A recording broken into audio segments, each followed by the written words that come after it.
sudah bisa menemani kalian belajar di kelas ya. Nah, di sini Ibu akan memberikan beberapa tutorial tentang pembuatan account di MIT App Inventor. Nah, MIT App Inventor ini adalah suatu aplikasi mirip Scratch. Dia adalah salah satu pemrograman visual yang berasal dari kampus MIT, yaitu Massachusetts Institute of Technology yang ada di Amerika, yang diperuntukkan untuk membuat sebuah mobile apps. Mobile apps itu merupakan aplikasi yang bisa dibuat atau dibuka melalui mobile, bisa melalui iPhone maupun melalui Android. Nah, untuk membuat sebuah akun di dalam MIT App Inventor, kalian cukup mencari dari browser kalian, cari saja MIT App Inventor. Kemudian ada muncul paling atas, yaitu alamat dari MIT App Inventor ini dengan alamat https://appinventor.mit.edu. Nah, setelah kalian masuk ke dalam website MIT App Inventor, kalian klik Create Apps ya, klik Create Apps. Kemudian dia akan masuk ke dalam halaman di mana dia akan memilih akun. Apabila kalian belum punya akun atau belum pernah menggunakan MIT, silahkan kalian bisa menggunakan akun Google kalian. Nah, akun Google kalian bisa langsung kalian coba, lalu masukkan username dan email. Lalu kalau misalnya belum punya akun Google, silahkan create account. Kemudian kita klik next. Kemudian kita langsung login saja, next. Nah, kemudian sudah masuk ke dalam MIT App Inventor dashboard ya. Nah, di sini kalian akan menemukan welcome to MIT App Inventor. Nah, di sini kalian juga menemukan beberapa tutorial ya. Kebetulan kalau Ibu sudah punya akunnya, jadi tampilan Ibu ada di sini ya teman-teman ya. Nah, sebenarnya kalau misalnya ini baru ya, kalian baru untuk membuat account ini, biasanya masuknya ke project gitu, seperti ini teman-teman. Nah, project ini biasanya masih kosong kalau dari teman-teman ya, tapi karena Ibu sudah punya beberapa project yang sudah Ibu buat, jadi ada tampilan project seperti ini. Oke, untuk membuat sebuah project baru, kalian bisa langsung klik new project ya, klik new project.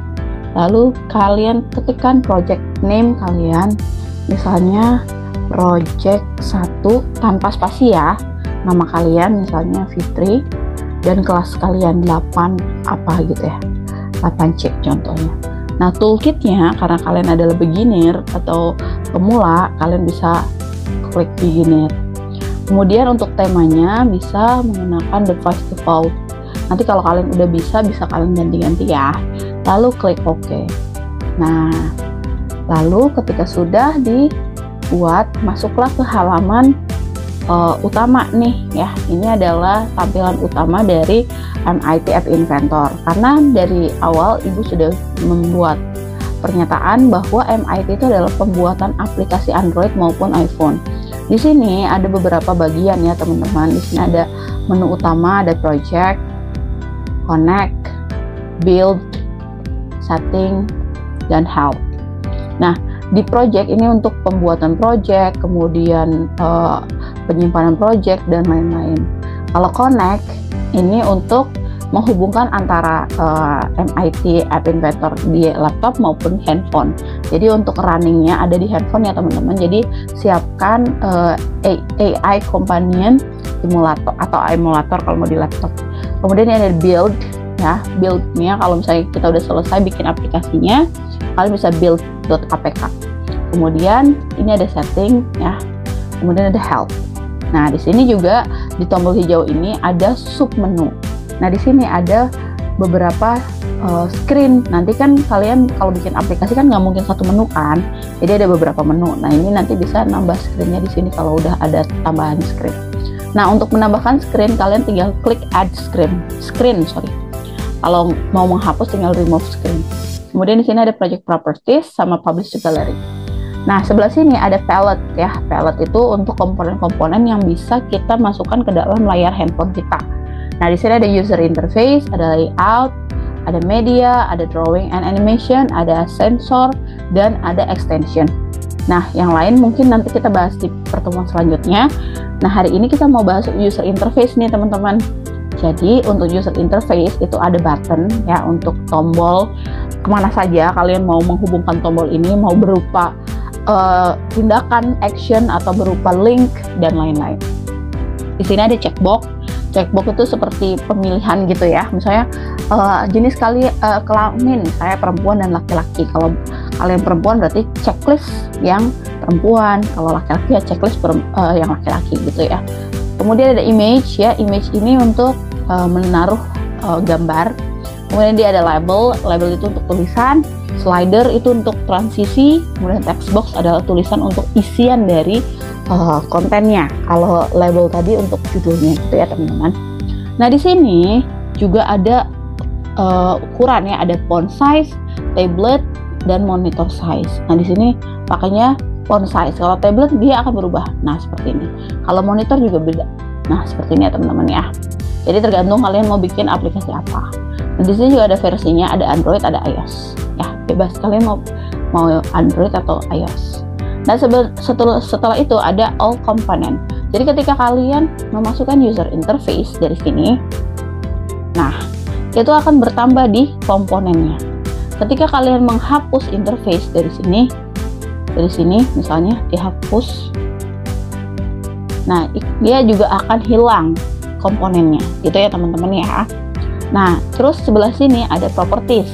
Properties ini adalah kelengkapan dari komponen yang kita ambil, misalnya button. Nah, button ya. Button 1 itu propertiesnya dia warnanya hitam ya, background colornya.